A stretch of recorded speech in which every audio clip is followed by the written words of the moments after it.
آپ کے دل میں دنیا کی محبت ہوگی نا، انسان گناہ بھی کرتا ہے، غیر اخلاقی حرکتیں بھی کرتا ہے. 2-4 دن پہلے ایک صاحب نے مجھے کہا کہ میرا بیٹا وراثت مانگ رہا ہے. میں نے کہا کس بات کی، آپ تو زندہ ہیں، آپ کا ہے سب کچھ. کہہ رہے نہیں بیٹا بھی، بیوی بھی پیچھے پڑے ہوئے ہیں، ہمیں ہمارا حصہ دو. آپ کو پتہ ہے میں الٹے مشورے دینے میں ماہر آدمی ہوں. مجھ سے مشورہ لینے سے پہلے سوچا کرو، حقیقت بتا رہا ہوں. میں کسی کی بیوی بھاگ گئی، واپس لانے کا کبھی بھی میں نے مشورہ نہیں دیا اس کو. لوگ کہتے ہیں یوں کرو شاید واپس آ جائے، یوں کرو. میں کہتا ہوں اتنا ٹائم نہیں ہے، دنیا بہت تھوڑی ہے، اتنا ٹائم نہیں کہ اس کو منانے میں ٹائم ویسٹ کرو بھائی. ہاں آپ کی غلطی ہے پھر مناؤ، معذرت بھی کرو. آپ کی غلطی نہیں ہے، آپ پورے حقوق ادا کر رہے تھے، بھاگ گئی، مٹی پاؤ. اتنا ٹائم نہیں ہے منا کے تھوڑی ہے یار، زندگی بہت تھوڑی ہے، تجربوں کی بھیٹ تھوڑی چڑھانا ہے اس کو. ایک صاحب کہنے لگے 3 بچے ہیں، بھاگ گئی، بچے بھی لے گئی. میں نے کہا 6 بچے اگلی سے پیدا کر لو، اس کے علاوہ آپ کے پاس کوئی آپشن نہیں ہے. کسی کا باپ بھی ان بچوں کو واپس نہیں لا سکتا، کوئی قانون ہے ہی نہیں ایسا. عدالتوں میں کیس لڑتے لڑتے گنجے ہو جاؤ گے، کخ بھی نہیں ملے گا، اور الٹا سارا خرچہ عدالت آپ کے اوپر ڈال دے گی اور چوڑے میں آ جاؤ گے. کہہ رہے بچوں کو کیسے بھولوں. میں نے کہا جو چیز اختیار میں نہیں ہے، دیکھو ابا مر جاتے ہیں کتنا روتا ہے. میں جب بھی والدین کا میرے تذکرہ آتا ہے مجھے رونا آتا ہے، لیکن کیا میں زندہ کر سکتا ہوں ان کو؟ بھائی ایک حقیقت ہے. اب کیا ہے، صبر کے علاوہ آپ کے پاس کوئی آپشن نہیں ہے. بچہ مر جاتا ہے تو تھوڑے دن رو کے صبر کرنا ہے نا. تو جو چیز اختیار میں نہیں ہے اس پہ رونا فضول حرکت ہے، ٹائم ویسٹنگ ہے. سب کچھ آپ کی مرضی کا دنیا میں نہیں ہوگا. بیوی بھاگے، بہت سے لوگوں کی بیویاں بھاگیں گی بھی، بچے بھی لے کے اسٹارٹ ہو جائیں گی. صبر، اس کے علاوہ آپ کے پاس کوئی آپشن، یا تو آپ محلے کے دادا ہو، محلے کے دادا ہو تو ایک الگ بات ہے، یا دادا بن جاؤ، اگلے الیکشن میں آپ کھڑے ہو جاؤ، وزیر اعظم بنو، بولے لیا بچے، پھر آئیں گے ٹھیک ہے نا. پولیس میں چلے جاؤ آپ. جب آپ کے پاس اختیار ہی نہیں ہے، آپ کے پاس پولیس ہے تو ان کے پاس بھی ہے. تو آتے ہیں لوگ روتے ہوئے بیچارے، میں ان پہ ترس کھاتا ہوں، اللہ ان کے صبر دے. لیکن ان سے کہتا ہوں بھائی چھوڑو، اب ٹائم ویسٹ نہ کرو یار.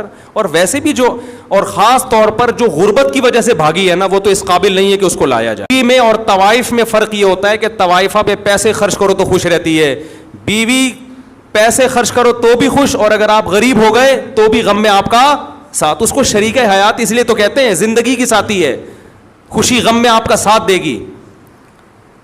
یہ کیا بات ہے کہ جب پیسہ تھا تو تھی، اب پیسے ختم ہو گئے تو اب بھاگ گئی. جاؤ لعنت بھیجو یار ایسی بے وفا. اور مرد تو مرد ہے، مردانگی ہونی چاہیے اس میں. مرد کی کوالٹی یہ ہے کہ کوئی اس سے محبت کرے تو 10 گنا زیادہ محبت کرے، لیکن وہاں سے پہل ہونی چاہیے. پہل کہاں سے ہو؟ بولو نا، ادھر سے ہو. ادھر سے پہل نہیں ہے، جاؤ ہم آدمی ہیں، ہم تمہارے محتاج تھوڑی ہیں. اللہ تعالیٰ کا جو اصول ہے نا کہ اللہ کہتے ہیں پہلے تم محبت کرو پھر میں محبت کروں گا. تم ایک بالش آؤ گے تو میں چل کر آؤں گا، تم چل کر آؤ گے تو میں دوڑ کر آؤں گا. آنا پہل تم نے کرنی ہے، میں نہیں گھسیٹ کے لاؤں گا تمہیں، کیونکہ وہ غیرت والا ہے. کیا کہ تم میرے محتاج ہو، میں تھوڑی ہوں. تو ہم الٹے مشورے دینے میں ماہر ہیں. عورتوں کو بھی اسے ٹیڑے ویڑے مشورے دیتا ہوں. عورتیں کہتی ہیں شوہر نان نفقہ نہیں اٹھا رہا، ایک دھیلا نہیں دیتا، محبت کی باتیں بہت کرتا ہے. میں نے کہا لعنت بھیجو ایسی محبت پہ. بھئی کیا کرنا ہے ایسی محبت کا؟ ایک خاتون نے کہا میرا شوہر میرے ساتھ بہت سینسیئر ہے. میں نے کہا شاید روزانہ پیزے کھلاتا ہوگا. کہ نہیں، خرچہ ایک پائی نہیں دیتا. وہ باتیں کر کر کے نا اس کو رام کیا ہوا تھا اس نے بے وقوف عورت تھی بیچاری. ہم سے رابطہ ہو گیا. میں نے کہا ایک نمبر کا بے شرم، یا تو ہو ہی نہیں، وسائل نہیں ہے، بے روزگار ہو گیا، جب پیسے ہیں کیوں نہیں دے رہا. خام ہمیں الٹی باتیں نہ اچھی لگتی ہیں، نہ سننے کا میٹر شارٹ ہوتا ہے پھر. تو وہ بیٹا باپ سے کیا مانگ رہا ہے؟ حصہ. اور بیگم بھی مانگ رہی ہے. بوڑھا ہو گیا نا، چھوڑ لیا اس کو، اب جاب لیس بھی ہو گیا. وہ جو عیاشیاں کرائیں تھیں، گاڑیاں پہ، اتنا مالدار آدمی، سب کچھ دے دیا، اب دولت پہ نظر. میں نے کہا پہلی فرصت الٹے مشورے، پہلی فرصت میں اس گھر کو بیچو، ساری دولت لے کے اسلام آباد شفٹ ہو جاؤ. صحیح ہے نا؟ ساری دولت لے کے کہہ رہے ہیں یار وہ بیٹا وہ. میں نے کہا ایسے نالائق بیٹے کا کیا کرنا ہے یار، جو بڑھاپے میں باپ کو خوشی دینے کے بجائے، بیٹا تو وہ ہوتا ہے جو کہے ابا یہ بھی آپ کا اور میں جو کماؤں گا وہ بھی آپ کا.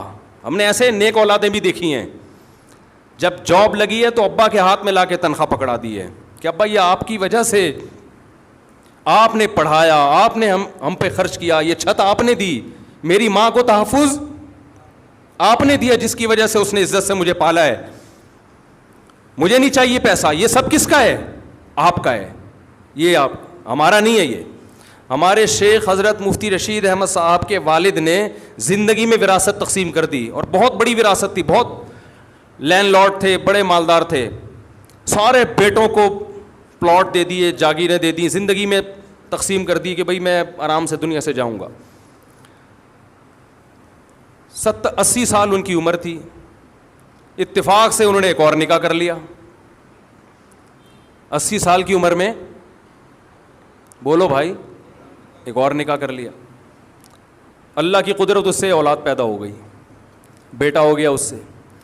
تو اب ان کو خیال آیا کہ اس بیچارے کا تو کچھ بچا ہی نہیں ہے, تو سب تو میں بانٹ چکا ہوں.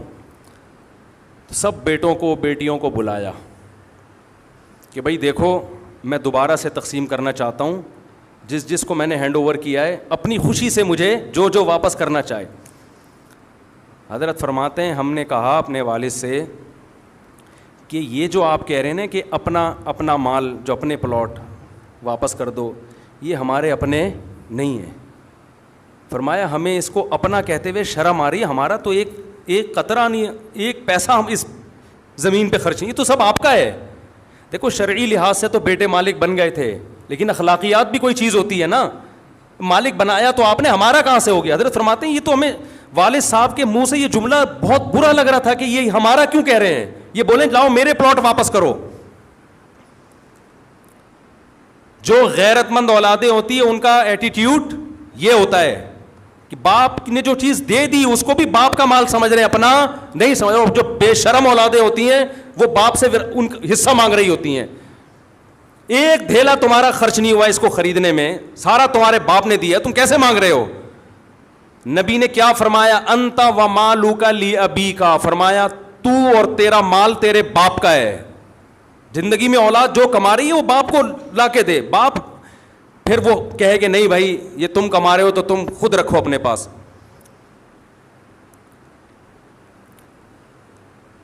تو وہ ابا کہنے لگے کہ جو بیٹا ہے نا وہ یوں کر رہا ہے, تنگ کر کے رکھا ہوا ہے اور ایسے کر رہا ہے. میں نے کہا آپ نے کیوں فری کرایا ہوا اتنا؟ ہم جب NCC کی ٹریننگ ہوتی ہے نا, وہ کالجز میں پہلے ہوتی تھی, تو وہ اس ٹریننگ کے دوران ایک بچہ کہہ رہا ہے دوسرے طالب علم کو, کالج لائف کی بات کر رہا ہوں, کہہ رہا ہے کہ یار یہ ابا جو ہے نا, میرے ابا جب بھی میں باہر سے آتا ہوں پوچھتے ہیں کہاں سے آ رہا ہے, کدھر جا رہا ہے. تو دوسرا جواب میں کہتا ہے یہ اسٹائل دیکھیں کہ تو نے ایسے ابا پالے ہوئے کیوں ہیں, یہ بدتمیزی والا لہجہ. تو میں ایسے باپ کو کہتا ہوں تم نے ایسی اولادیں پالی ہوئی کیوں ہیں, سمجھتے ہو؟ ان کو بولیں بھائی ان لوگوں کا یہ علاج ہے, یہ سمجھانے سے سمجھ میں آنے والی قوم نہیں ہے. بولے چل نکل پتلی گلی سے, دفعہ یہاں سے, تیرا مال جمع کرا دو ٹرسٹ میں سارے ٹھیک ہے نا. مرنے سے پہلے وصیت تو 1/3 سے زیادہ میں نہیں ہوتی, سارا دے کے چلے جاؤ. ایسے لوگ بھی ہیں جب اولادوں نے تنگ کیا نا, پورا کسی ٹرسٹ کو زندگی میں ہینڈ اوور کر دیا, انہوں نے ان کم بختوں کو نہیں دوں گا. ہمارے محلے میں ایک ڈاکٹر صاحب تھے, ان کا یہی حساب تھا, اولادیں چڑھ گئیں ان کے اوپر, یہ دو یہ دو یہ دو. انہوں نے کیا کیا, سارا کسی زندگی میں ٹرسٹ کو دے دیا, وہ ٹھینگے لے کے گھوم رہے. میں نے کہا بہت اچھا ہوا ان کم بختوں کے ساتھ. کیا ہو گیا؟ ہاں کسی اور کو دینا زندگی میں صحیح ہے, لیکن عام حالات میں صحیح نہیں ہے. نبی صلی اللہ علیہ وسلم نے فرمایا اپنی اولاد کو اس حال میں چھوڑ کے جاؤ کہ لوگوں کے سامنے بھیک مانگیں, یہ اچھا کام نہیں ہے. نارمل تو ایسا ہی ہے, لیکن میں لالچی اولاد کی بات کر رہا ہوں جو باپ کو ٹارچر کر رہے ہیں, بجائے اس کے کہ بڑھاپے میں باپ کو کھلائیں لا کے, الٹا اس سے مانگ رہے ہیں.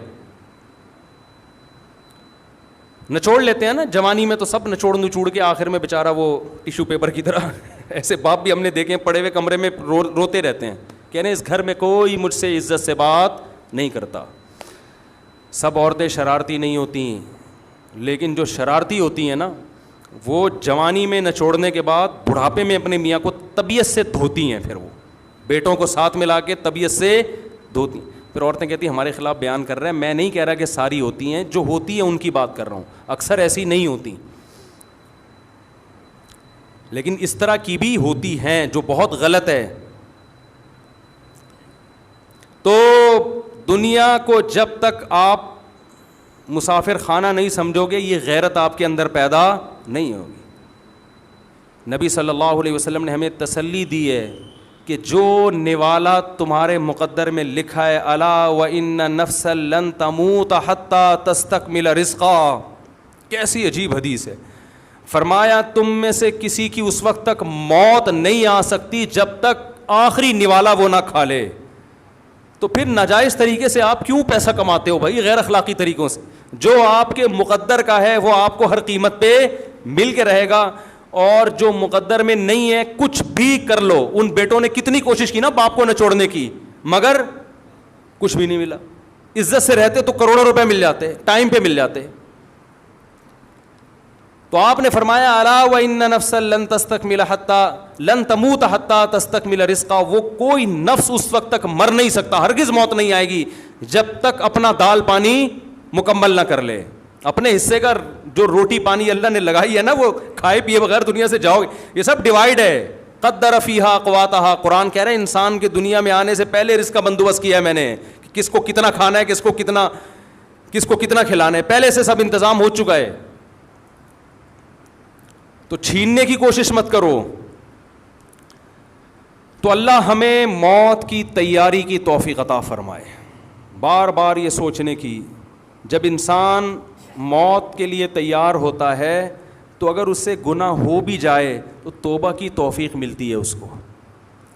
لیکن اگر موت کے لیے تیار نہیں ہوتا تو اگر بالفرض ظاہری گناہ نہ بھی ہو, اندر سے دنیا کی محبت کے جو پوٹلے ہیں اور جو گناہ ہیں باطنی گناہ, وہ بہت زیادہ جمع ہو جاتے ہیں اس کے اندر, وہ روحانی اعتبار سے صاف نہیں رہتا.